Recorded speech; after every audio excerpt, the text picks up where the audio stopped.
Okay, so let's talk about my debt journey because I was trucking along and I am still doing the gig apps now, but I completely stopped posting.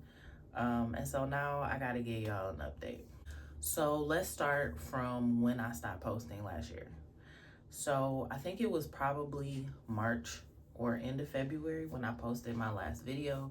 And at that time, I was supposed to do a video on how much money I made monthly on the gig apps because that was the other part of it so that I could share how much I was going to be putting towards whatever my debt was. Long story short, I stopped working doing gigs in February or March. So the last videos that I post on this channel from last year are going to be from then. Um, because I found out that I was pregnant. And I had somewhat of a high risk pregnancy due to my age and some other things that were going on. So I stopped working completely. Fortunately, I had enough money saved that we did not have to worry about me working my entire pregnancy. That was truly a blessing. But then and it kept us everything in order, everything was paid for. But then after I had the baby, um obviously you need time to recover, and so funds started running out at that point, and we went back to using our credit cards and whatever extra money we could get to come in. Of course, I tried to keep things as stable as I possibly could, so as not to run up any debt, but it is what it is. So at this point, I'm pretty much starting over. Actually, I think I might have exactly the same amount, if not an even 30,000. Now, that 30,000, half of it is my student loans, which I still haven't been able to get to paying off. And to be honest, right now, that's not really what I'm focused on because I don't have to make a payment on those until I think November of 2028. So part of that is a blessing, but also a part of it isn't because they're still accumulating interest at this point. My plan was to try to have them paid off before they started accumulating interest, and that's a whole nother thing. But they're getting closer to 16,000 now. So by the time I'm actually able to get to them, maybe if I'm able to start, I'll probably wait until 2028 to start making payments, but I'll be saving towards them regardless. But by that time, they'll probably be in the 18,000 range.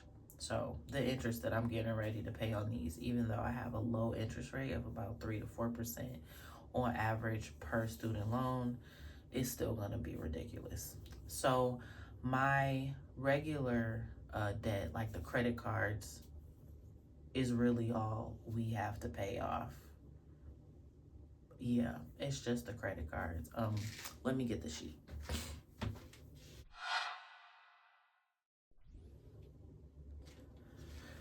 Okay, so I couldn't find the sheet, but I can give you the numbers. Like, I can do a rundown of the numbers. So I ended up doing a balance transfer recently. Yes, I am still using my credit cards. Um, but I'm trying to use them in a to get to the to 0% interest so that I could pay the balances off quicker. So what I did was I did a balance transfer of a few cards that had balances on them that I have been using since I gave birth to my son.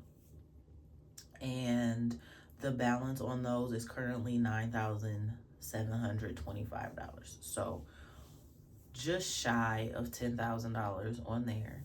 And then there is another $1,200, well, $1,400 that I want to pay off on our Apple Card. And then the card that we were using for like groceries and gas and like going out to eat is up to approximately $5,000. So if we add 5, round up to 10, that's 15, and then add the 1,500, we're looking at $16,500. Now that is much lower than the initial video that I shared. It's approximately $12,000 lower. But I'm frustrated by it because I really didn't want to have to start over. I'm a person that doesn't like to start over. I prefer for things to just be linear. Like I get started and I work on it, and then it's done. I realize that when it comes to finances, it's up and down, just like the stock market. So it's something that I have to kind of deal with and not allow it to discourage me from continuing. But almost $17,000 is a lot, and I'm not happy about having to start over with paying down this process. Additionally, my work circumstances changed because around the same time that I found out I was pregnant, I also quit my job. So I found another job, but I wasn't able to keep it. So because I was like, no, it's high risk. I'm gonna just ride this pregnancy out, and then after I'll go back to work. And then once I gave birth to him and dealing with the postpartum and whatnot, and wanting to kind of parent in a way that I wasn't able to when I had my first son, I did not go back to full-time work. So the only work I'm doing right now is gig work. Right now I'm circulating Uber Eats, Poplin, which is a new app that I'll share with you guys in another video, but just briefly, it's a laundry service app. It's popular here in Michigan, so I haven't really had any problems getting orders, and it makes it easy for me to be at home with the baby and still make money at the same time. I'm also using Spark and Instacart and Roadie on the very rare occasion. I'm considering downloading DoorDash because I think in Michigan it's a little better than Uber Eats. And then I also have the Lyft app on my phone, which I haven't been using for a while. I may start that back up, but primarily it's those 4: Spark, Poplin, Instacart, and Roadie. Instacart sucks eggs. I usually only get maybe 1-2 orders on Instacart a week because their pay is horrible. Like they want to send you 10-12 miles and they want to pay you like $8 to do it, plus you still have to shop the order, and there may or may not be a tip. Now granted, the tip comes from the customer, and depending on what the customer orders, Instacart usually has small orders, which is why I liked it primarily, because most people ordering on Instacart are ordering maybe 10-12 items at the most is the largest that I usually take. I haven't seen any bigger than that, whether it's Costco, Sam's Club, Myers, Kroger, like whatever, Walmart. They're usually small orders, so I didn't have a problem with Instacart for that reason. But I'm not gonna drive 10 miles for $5 and I don't even know if I'm gonna get a tip or not. Similar to Uber Eats, which is why Uber, Roadie, and Instacart are extras. Poplin and Spark are my primaries, because with those 3, there's no guarantees. I'm not guaranteed a certain amount of money on Uber, whether there's a tip there or not.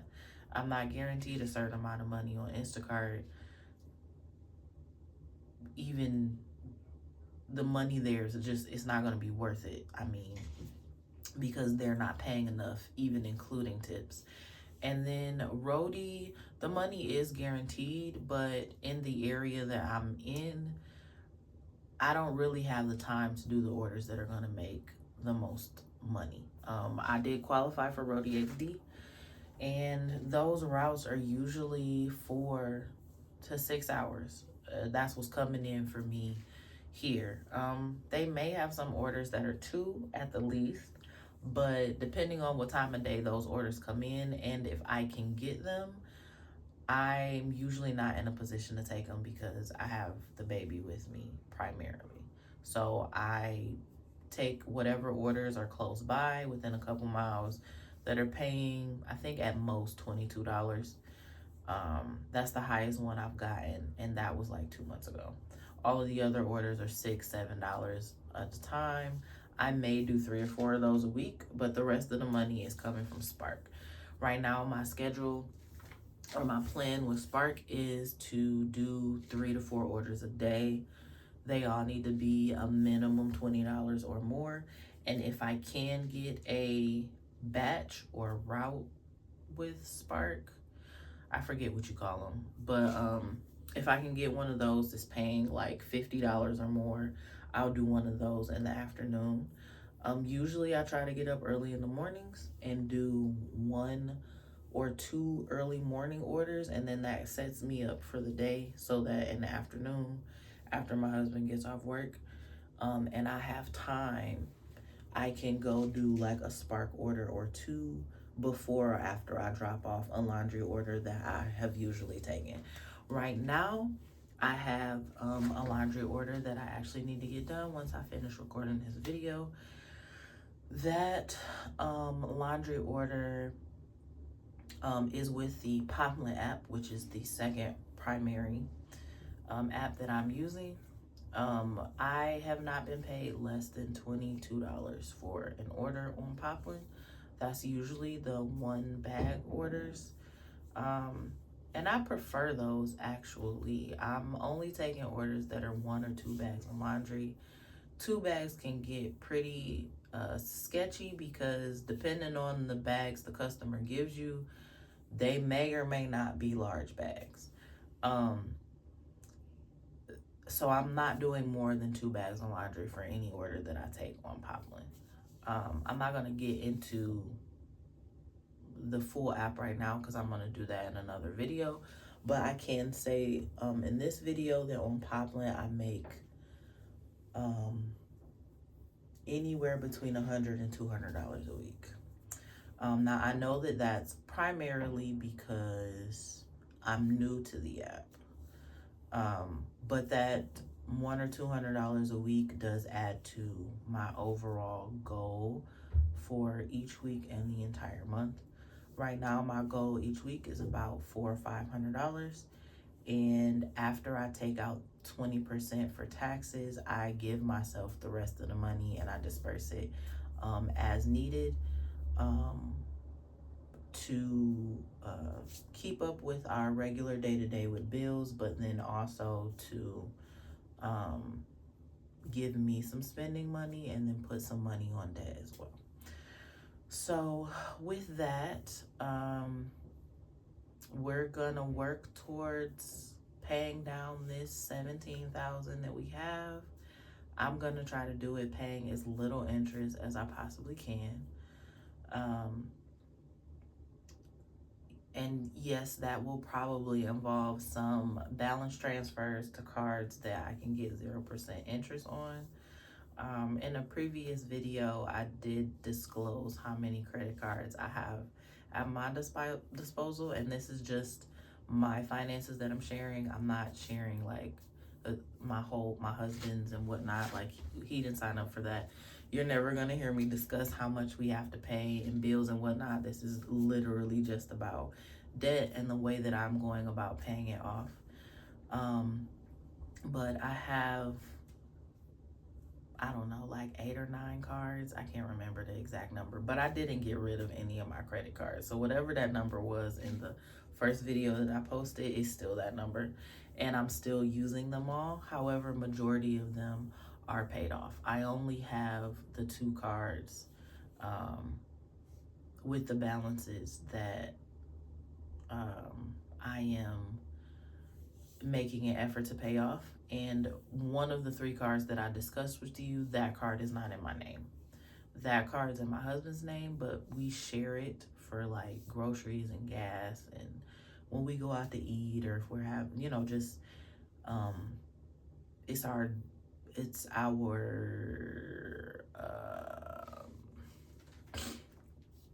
the card that's a regular. Like, you're always gonna pay for groceries, but when we go out to eat, or the one that fluctuates. And so I do want to make sure that that card stays paid down or completely off if I possibly can, because we use it a lot. So I want that card to always be at our disposal. So if you made it this far in the video, thanks for watching. Please like, comment, and subscribe, and I'll catch you in the next one.